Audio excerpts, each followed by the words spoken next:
ఉత్తరప్రదేశ్లోని అయోధ్య నగరం ఆధ్యాత్మికతకు పెట్టింది పేరు.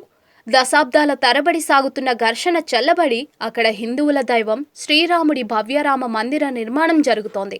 శరవేగంగా జరుగుతున్న రామాలయ నిర్మాణం పనులు జనవరి నాటికి పూర్తయి ఆలయం ప్రారంభించనున్నట్లుగా ఇప్పటికే శ్రీరామ తీర్థ క్షేత్ర ట్రస్ట్ ప్రకటించింది.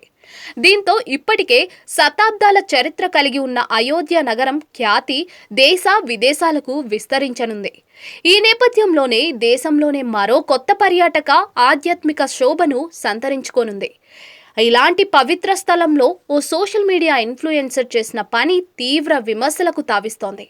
అయోధ్యలోని సరయూ నదిలో ఓ మహిళ రీల్ చేసి ప్రస్తుతం నెటిజన్ల నుంచి తీవ్ర ట్రోల్స్ విమర్శలకు గురవుతోంది.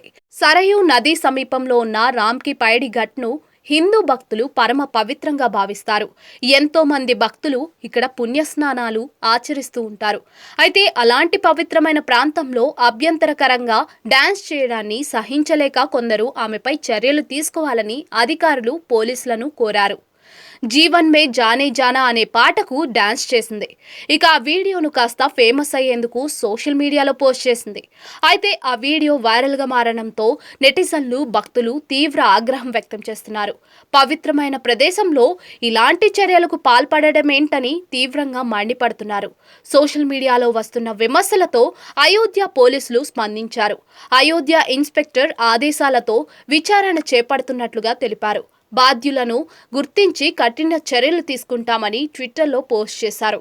అయితే గతంలోనూ ఇలాంటి ఘటన ఒకటి చోటు చేసుకోవడంతో తీవ్ర చర్చనీయాంశంగా మారింది. కొన్ని నెలల క్రితం సరయూ నదిలో ఓ బాలిక డాన్స్ చేస్తున్న వీడియో వైరల్గా మారడంతో తీవ్ర విమర్శలు వెల్లువెత్తాయి. దీంతో రంగంలోకి దిగిన అయోధ్య పోలీసులు వెంటనే స్పందించి చర్యలు తీసుకున్నారు.